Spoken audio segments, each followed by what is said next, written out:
마태복음 4장 12절부터 마지막 25절까지 말씀 중심에서 예수님의 사역이라는 제목으로 하나님의 말씀 증거하겠습니다. 예수님께서 사역을 이제 본격적으로 시작하시는데요. 사역 전에 무슨 일이 있었죠? 크게 두 가지 일이 있었는데 무슨 일이 있었죠? 예수님께서 세례를 받으신 사건이 있었습니다. 세례 받으신 후에는요, 광야에서 40일간 금식하시며 그렇게 기도하시다가 그 가운데 사탄 마귀의 그런 성령의 이끌리심을 받아 그곳에서 시험을 3가지 이렇게 치르는 장면을 우리가 살펴봤습니다. 그 안에 너무나 중요한 영적 진리들이 있으니까요, 그것을 잘 살펴보시고 우리 지난 시간 마지막에 조금 살펴본 것처럼 우리 안에 이미 가지고 있는 여러 방편들도 있겠고 또 성경 말씀을 읽으시면서 날마다 찾으셔야 합니다. 승리의 방편을요.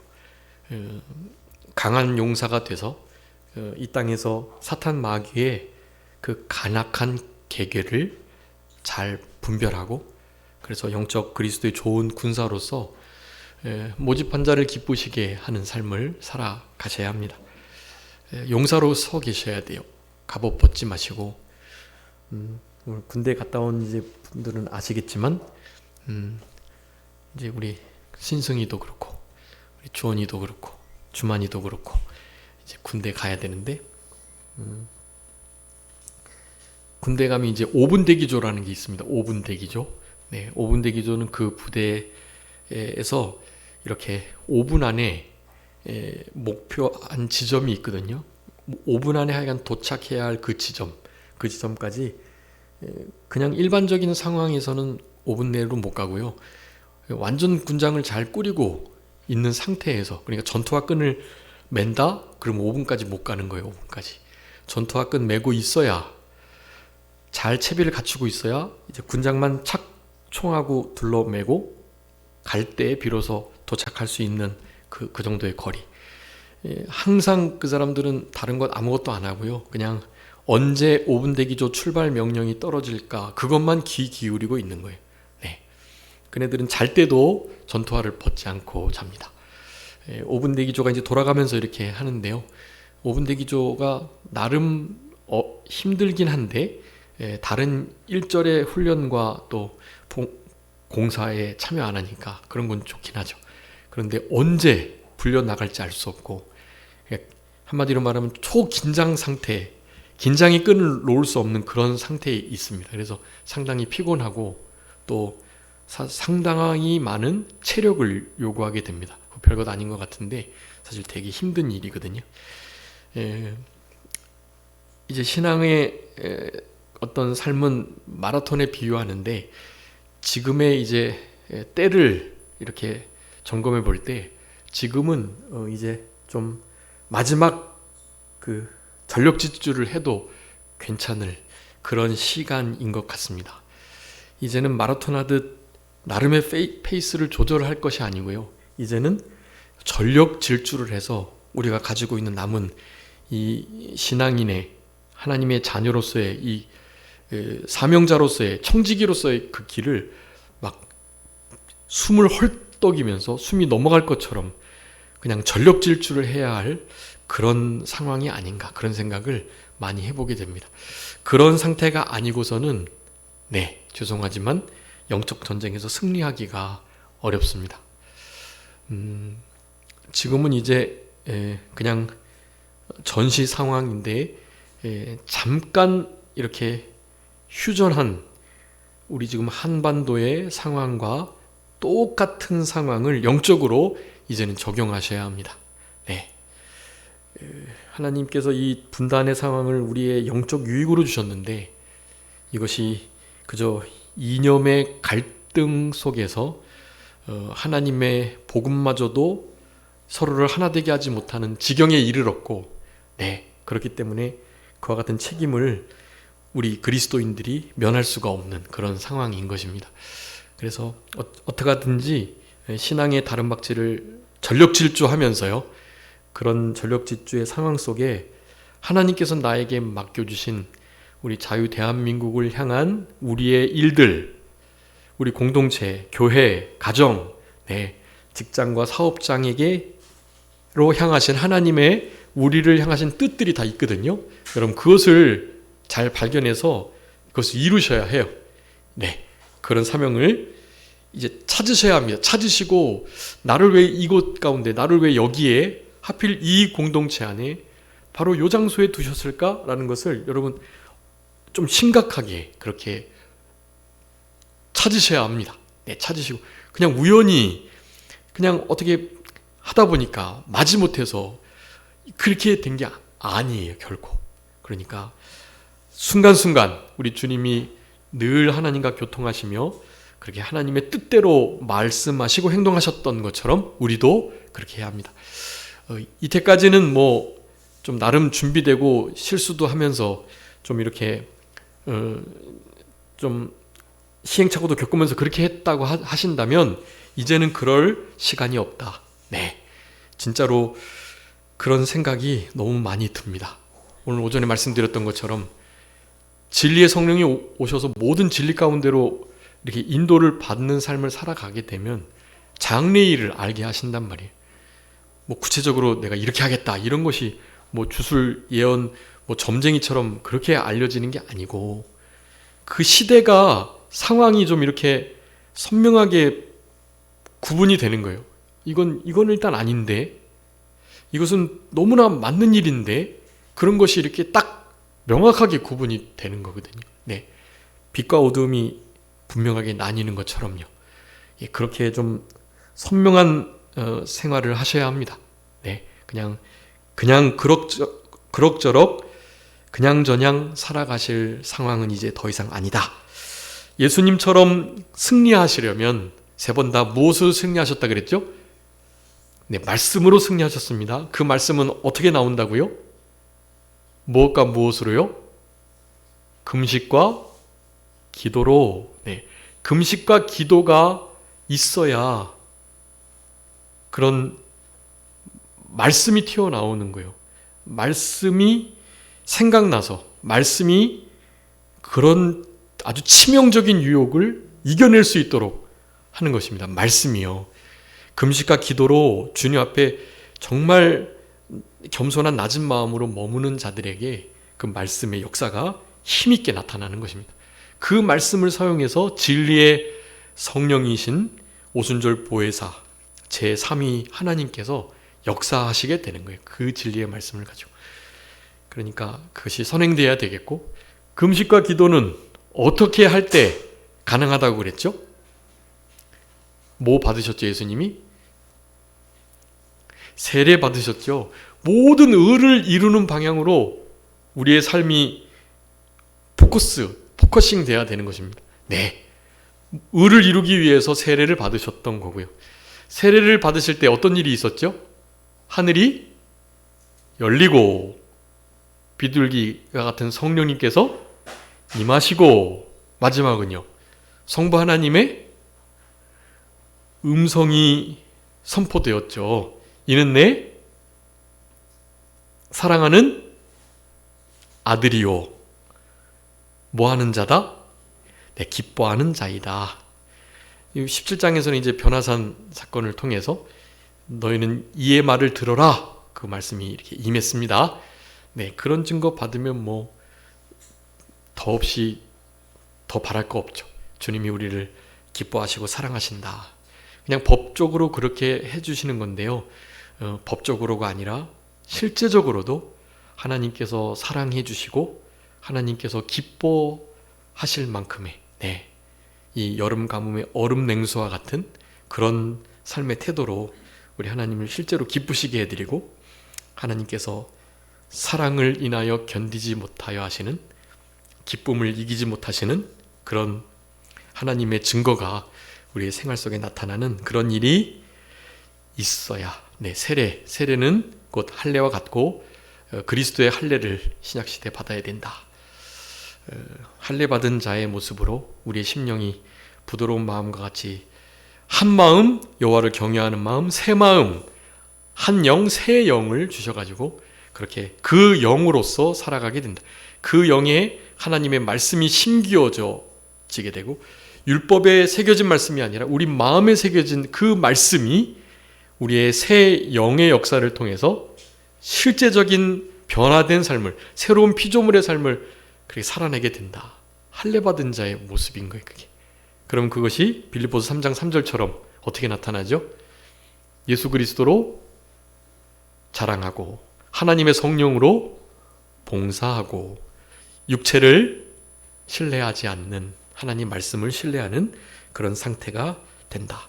그런 할례의 삶, 세례 받은 삶으로 예수 그리스도를 날마다 옷 입는 범사에 그에까지 자라는 이런 일이 있을 때 하늘이 열리고 성령이 충만히 더 역사하시고 하나님의 명확한 증거, 선포들이 나타나는, 그것으로 광야에서의 어려움과 그 금식의 고단함을 잘 이겨내는 거죠. 네, 그런 상태에서 하나님 앞에 기도로 머무니 사탄 마귀의 아주 교묘하고 간교한, 너가 하나님의 아들이니까 아들로서 증거를 좀 나타내야지, 너무나 필요한 상황이었거든요. 그런 상황들을 딱 금식하셨으니까 이제 드셔야 하고, 음식을 떡을 만들려고 해요. 떡 안 만드신 게 정말 다행인 것입니다. 여러분 40일 금식하고 떡 먹으면 어떻게 될까요? 죽습니다. 죽어요. 진짜로 40일 금식하고 그것도 물도 안 드시고 소금도 안 드시고 그렇게 계셨는데 떡 만들어가지고 떡 드시면 어떻게 될까요? 실제로 몸에 어마어마한 무리가 돼가지고요. 40일 금식하면 얼마나 보식하라고 하죠? 최하 20일이에요. 금식한 날의 반은 그냥 최하로 그렇게 해야 되고, 보통은 금식할 날수만큼 보식을 해야 된다고 하더라고요. 네. 7일을 금식해도 7일 동안 미음물부터 시작해가지고 천천히 보식을 하면서 이제 7일 이후에나 이제 일반적인 간이 된 그런 음식을 드셔야 하는 거라고 하더라고요. 네. 그렇게 안 하면 괜찮은 것 같지만 사실은 몸에 상당한 무리가 되는 거라고 그래요. 네. 성전에 올라가서 뛰어내려서 다치지 않게 되면 천사가 받들어지는 것이 사람들에게 보여지고, 그럼 얼마나 큰 부흥의 역사가 있겠어요. 그건 너무 필요한 일입니다. 그 사실. 복음이 잘 전해지고 예수님이 하나님의 아들, 메시아, 그들이 기다렸던 그리스도인 것을 나타냄에 있어 아주 좋은 방편들이죠. 그런데 그런 것을 저련히 잘 말씀으로 이겨내셨습니다. 제일 중요한 것은 하나님께서 명령하시지 않았고, 떡을 만들어서 먹어라. 그래, 그럼 성전에서 한번 뛰어내려서 나의 영광을 드러내라. 이런 명령이 없었던 거예요.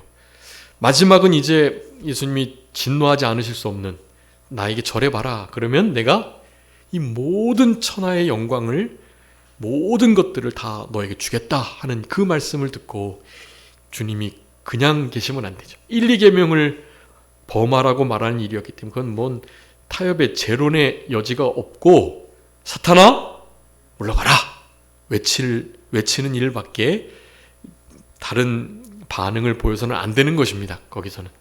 그래서 다만 하나님 여호와를 경외하고 그만을 경배하며 섬겨라 라고.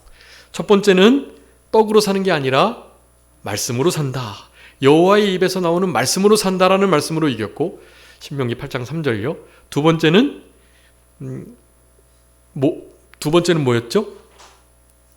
하나님을 시험하지 마라. 네. 신명기 6장 16절의 말씀으로 이기셨습니다. 마지막은 무엇으로 이기셨죠? 신명기 6장 16장 3절 말씀으로 이기신 거예요. 다만 여호와 하나님, 그분을 경외하고 그분만을 섬겨라. 네, 그분만을 예배해라. 그 말씀으로 이겼습니다. 내가 어떻게 사탄 마귀 너에게 절을 할 수 있느냐? 하나님께만 유일하게 경배하고 해야지. 시험을 너무나 잘 이기셨고, 그런데 그 시험 뒤에 사탄 마귀가 어떻게 했다 그랬죠? 잠깐 예수님을 떠났더라, 그렇게 말해요. 잠깐 떠난 거예요. 계속해서 예수님을 향한 공격이 있었음을 의미하는 말씀이라고 할 수가 있겠습니다. 그 말씀 이후에 이제 11절 이후에요, 이제 12절 말씀이 이렇게 시작되는데, 사실 이게 이를테면 요한복음 말씀의 공간복음이 아닌 이 독수리복음, 예수님의 이 왕 되심을 선포하는 복음서가 이 요한복음인데요. 독수리복음. 이 복음서에 사실 유다 예수님의 초기 사역이 약간 기록되어 있습니다. 한 1년 정도 좀 못 되는데요. 그 사역이 사실 있었어요. 먼저. 네. 그리스도의 복음이 예루살렘과 유대와 사마리아와 땅끝까지 이르러 가게 되거든요. 어쨌든 복음의 시작도 사실 유대, 예루살렘이어야만 합니다.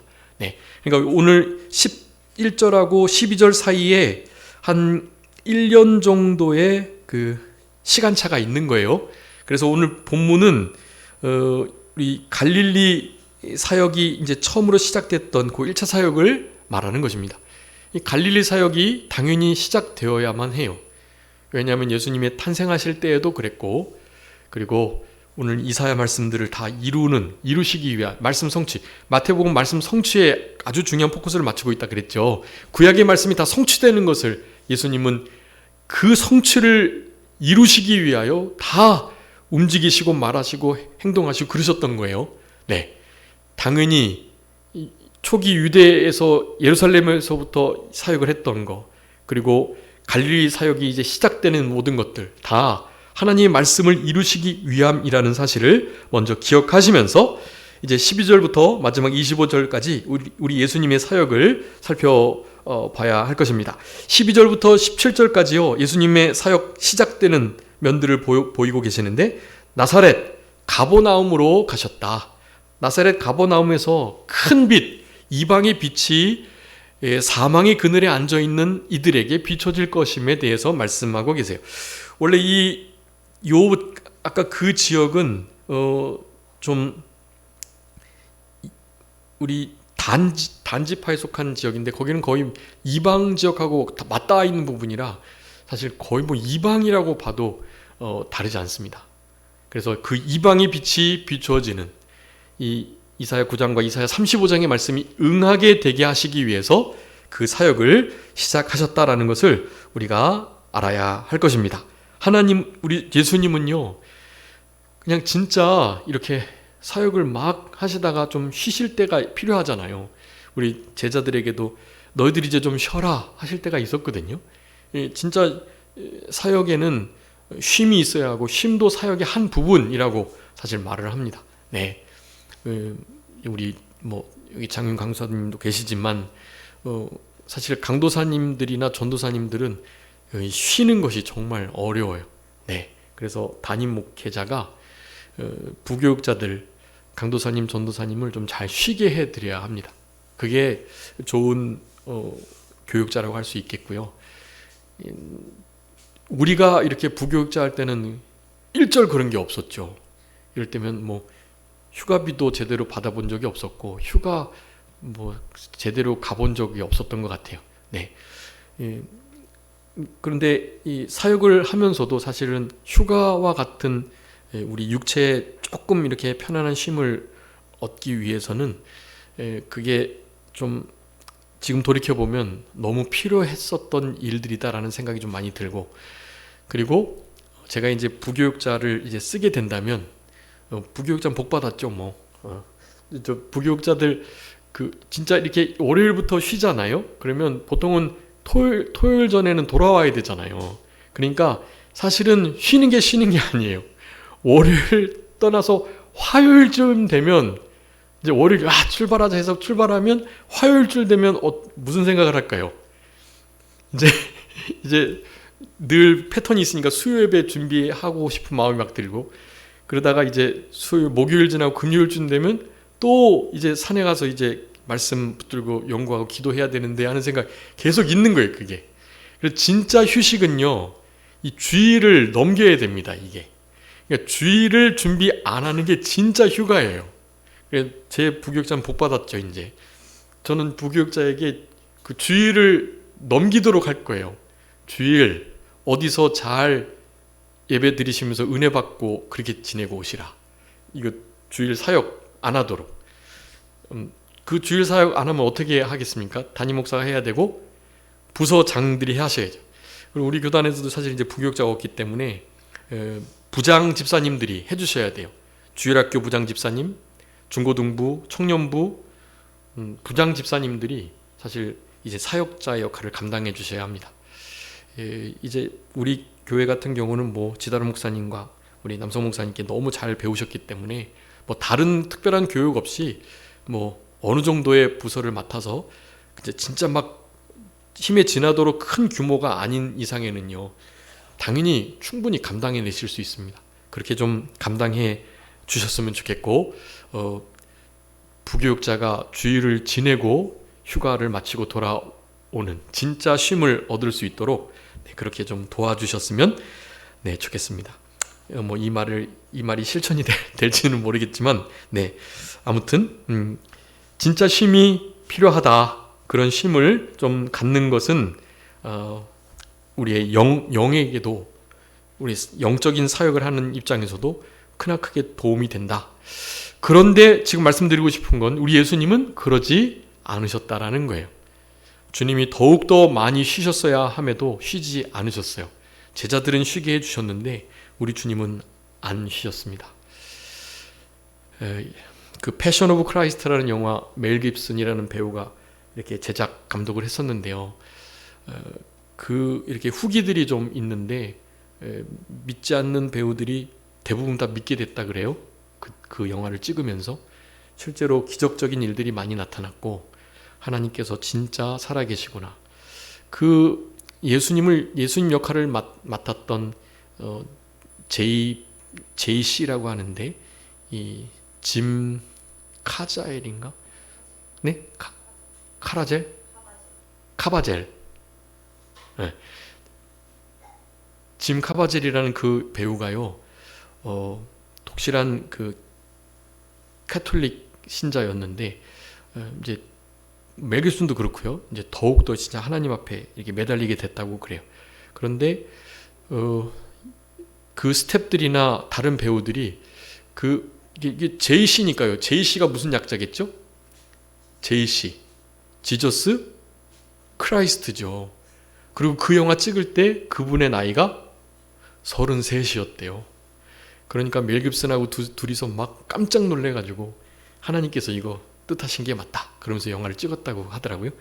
그런 이들이 실제로 그 영화를 통해서 예수님께서 얼마나 크나큰 그 순환을 당하셨는지를 뭐 한 10,000분의 1이나 뭐 경험을 한 거죠, 사실은.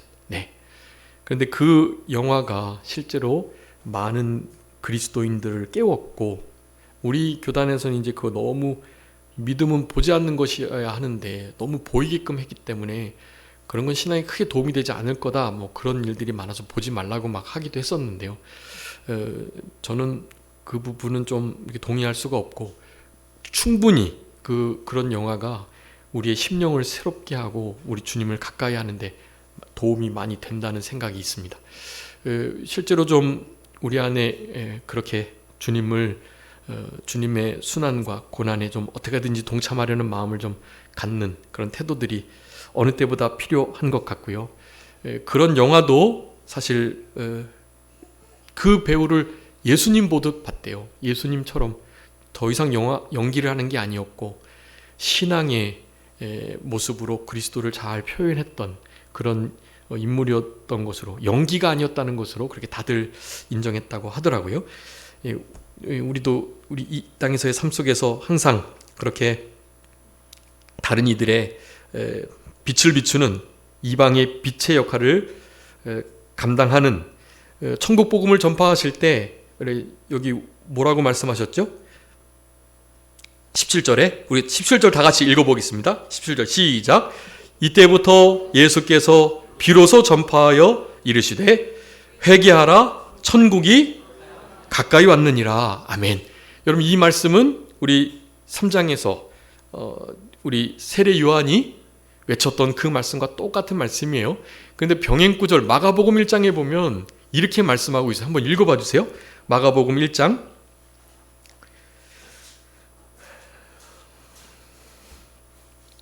14절 15절.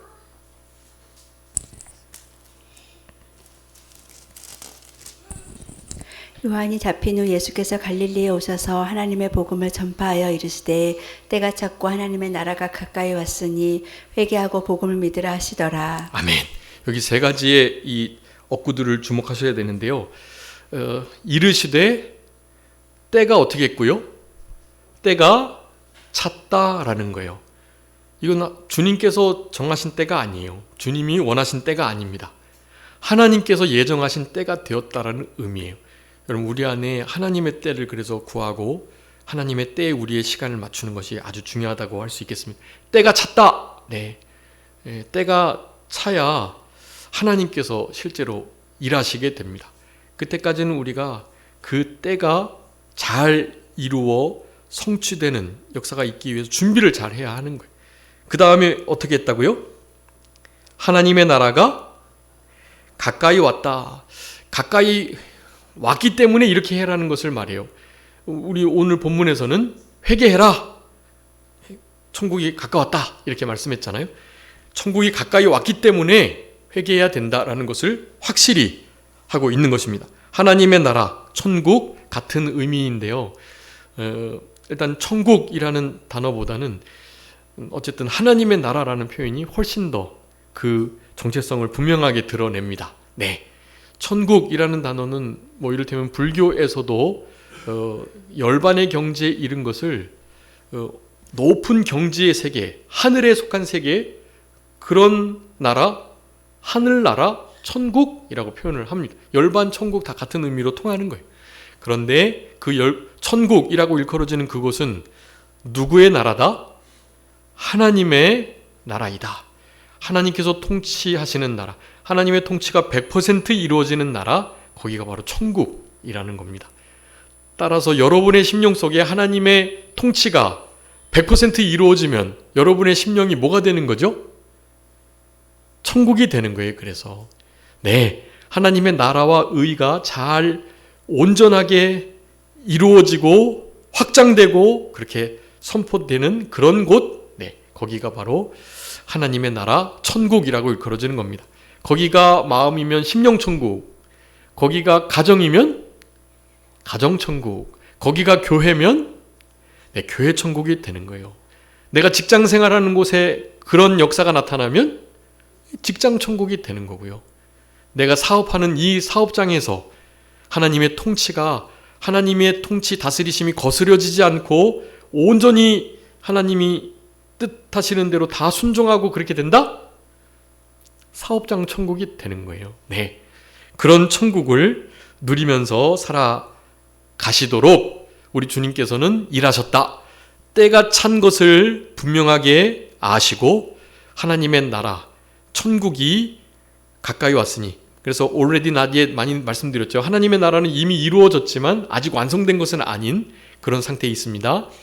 예, 아직은 아닌 상태. 네, 이미 이루어지긴 했지만 아직 완성되지 않은, 이미 아직 이 상태에 지금 우리가 있다라는 것을 기억하시면서, 그렇기 때문에 뭐 해라고요? 회개하라고 말씀하십니다. 근데 회개하라고만 한 거 아니고 뒤에 뭐라고 했다고요? 회개하고 복음을 믿으라 라고 말했어요.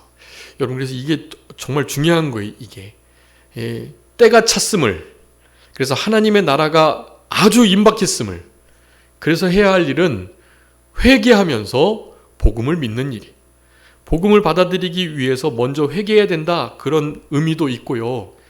그리고 실제로 복음을 제대로 받아들여야 후에 온전한 회개가 이루어진다라는 의미도 있습니다.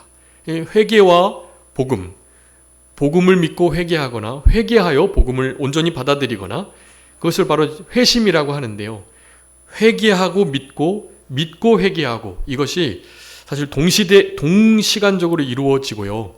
그것을 굳이 그 구원의 서정의 논리적인 순서로, 시간 순으로 굳이 나누고자 한다면, 네, 이런 믿고 회개하는 일 전에 뭐가 있어야 된다? 선행적인 성령님의 내주하시는 역사가 있어야 되는 거예요.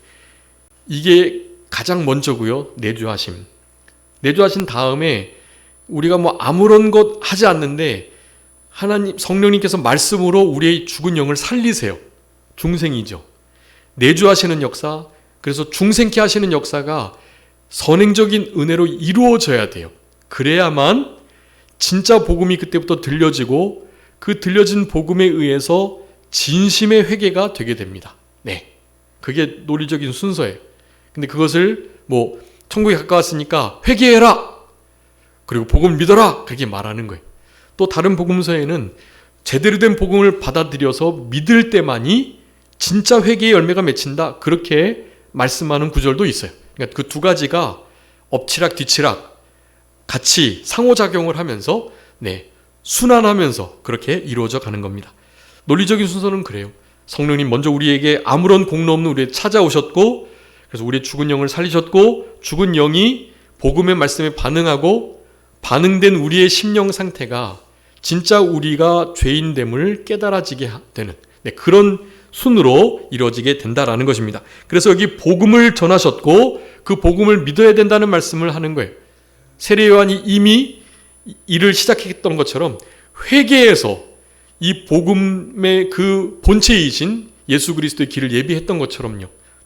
예수님도 그런 패턴으로 전하시는 거예요. 회개해라, 그래야 복음이 믿어질 거니까, 그렇게 말씀하는 겁니다. 회개하고 복음을 믿고 복음을 온전히 받아들여서 참된 회개의 열매를 맺히고, 이런 것이 신앙의 삶이고 주님께서 바라시는 거예요. 여러분, 우리들에게도 그것을 요구하신다는 것을 잊지 마셔야 되겠습니다. 그러면서 18절부터 22절까지는 예수님이 제자들을 부르셨다라고 말씀해요. 여기 베드로와 안드레 먼저 부르셨고 야고보와 요한 부르셨습니다. 그러면서 이들에게 무슨 사명을 주셨죠? 내가 너희들을 물고기 낚는 게 아니라 사람을 낚는 어부가 되게 하시겠다라는 거예요. 오늘 오후에도 우리 권사님 우리 이렇게 전도지 들고 복음 전하셨는데 너무 늘 감사드리고, 그게 별거 아닌 것 같지만 사실 불특정 다수에게 전도지를 가지고 복음을 전하는 일은요, 오늘처럼 우리의 부르심, 거기에 있는 것입니다. 그런 사명들을 여러분의 삶 속에서도 계속 잘 감당해 주시고, 정말 좋은 전도지 이렇게 호산나에서 원고하고 또 우리 수세미가 있으니까 그것으로 가져가셔서 근처에 우리 믿지 않는 영혼들에게 아주 진실된 마음으로 이렇게 전달하시면서 예수님을 전해주세요. 우리의 사명입니다. 사람을 낚으셔야 하거든요. 우리가 옮겨지게 될 그 김포에 있는 그 땅 주위에 좋은 어장이 있었으면 좋겠습니다. 우리가 다 사람 낚는 어부가 돼서 죽어가는 영혼들 살려내는 그 일을 마지막 때에 주님 오실 때까지 힘써 행하는 우리들이 되었으면 정말 좋겠습니다. 23절부터 25절까지 예수님의 사역을 통한 이스라엘 백성들의 반응을 이렇게 말하고 있습니다. 여기 예수님이 세 가지 사역하셨는데요. 우리 23절 다 같이 읽어보겠습니다. 시작. 예수께서 온 갈릴리에 두루 다니사 그들의 회당에서 가르치시며 천국 복음을 전파하시며 백성 중에 모든 병과 모든 약한 것을 고치시니. 아멘. 여러분, 예수님이 세 가지 사역하는데 어떤 거 하셨죠? 첫 번째는 가르치시며, 두 번째는요, 천국 복음을 전파하셨고, 세 번째는요, 병, 약한 것을 고치셨다. 여기 그 동사들을 주목하셔야 돼요. 가르치심, 전파하심, 고치심, 이 세 가지. 이 세 가지를 여러분의 삶 속에 이 역사가 늘 있어야 되고, 이것을 경험한 우리들은 예수님의 제자들과 같이 우리도 이 일을 예수님을 따라 행해 나가는 우리들이 되어야 합니다. 여러분, 연약한 무릎 그리고 늘어진 어깨 우리들이 세워주시고 무릎을 강하게 하셔야 해요. 복음의 빚진 자들이니까, 우리가 사랑의 빚을 진 자들이니까 그 일을 잘 감당하시고, 가르친 거 다 분부한 거 너희들도 가르쳐 지키게 해라 그랬죠. 예수님의 지상 명령입니다. 이 명령 잘 순종하셔야 합니다. 믿지 않는 영혼들에게, 자녀들에게 복음을 잘 풀어서 가르치시는 우리들이 되어야 합니다. 그러면서 가르치는 것과는 또 별개로 선포하셔야 돼요. 전파. 주 예수를 믿으라. 그래야만 너와 내 집이 구원 얻겠다. 많은 이들에게 선포하셔야 돼요. 복음을 던지셔야 돼요. 복음, 다이너마이트라고 하죠. 다이너마이트 그거 실제로 폭탄이잖아요. 누가 던져도 터지게 돼 있는 거거든요. 복음을 힘써 전하시는 우리들이 되어야 되겠고, 여러분 이런 모든 것들은요 결국 예수님께서 그러셨던 것처럼 말씀을 이루고자 하시는 그 간절한 마음이 있어야 돼요. 여러분 우리 이사야 35장과 이사야 9장에 있는 이런 말씀들요, 큰 빛, 이방의 빛, 그리고 약한 자들을 고치시는 천국 복음을 전파하는 가르친 것들을 우리가 순종하고 우리의 몸으로 다른 이들에게 보여 가르칠 수 있는 이 사명을 남은 때 잘 감당하셔서 우리의 삶 속에 늘 천국, 하나님의 나라가 이루어지는 이 위대한 역사가 우리 예수님을 뒤따르는 우리들에게, 우리 산정교회 모든 성도님들에게 늘 계속 되셨으면 좋겠습니다. 자, 기도하겠습니다. 살아계신 우리 아버지 하나님, 은혜와 사랑을 감사합니다. 우리를 사랑하시는 하나님께서 예수 그리스도의 이 복음 전파 사역을 통해서 귀하게 그 뒤 발자취를 따르도록 우리를 권면하시는 아버지 하나님의 은혜를 진심으로 감사합니다. 우리 주님이 그러하셨던 것처럼 우리도 가르치는 일, 천국 복음을 전파하는 일, 그리고 병들고 약한 자들을 고쳐내는 일을 잘 감당할 수 있도록 아버지 하나님 은혜 베풀어 주시고, 이와 같은 삶이 우리의 복음의 빚진 자로서의 사명이고 또 마땅히 해야 할 일인 것임을 기억하면서 우리가 다른 보수, 다른 상급 바라지 않고 거저 받았으니 거저 주는 이 귀한 사명들을 끝까지 감당할 수 있는 우리들이 될 수 있도록 아버지 하나님께서 은총을 허락하여 주옵소서. 우리의 삶 속에 성육신적 삶이 이어지게 하시고 하나님의 말씀이 우리를 통해서 성취되는 이 위대한 역사가 있을 수 있도록 아버지 하나님께서 은혜를 베풀어 주시기를 간절히 바라옵고, 특별히 설 연휴 기간 가운데 주님 같이 하셔서 우리의 삶 속에, 우리가 머무는 그곳에 하나님의 나라가 임하는 역사가 있을 수 있도록 주님 도와주시고, 그래서 하나님을 찾고 하나님 앞에 돌아오는 그런 크나큰 위대한 역사가 있을 수 있도록 아버지 하나님 은총을 허락하여 주시기를 간절히 바라옵고, 오고 가는 모든 길 가운데에도 우리 주님께서 눈동자와 같이 보호하여 주시기를 원하오며 살아계신 예수 그리스도의 이름으로 기도 올리옵나이다. 아멘.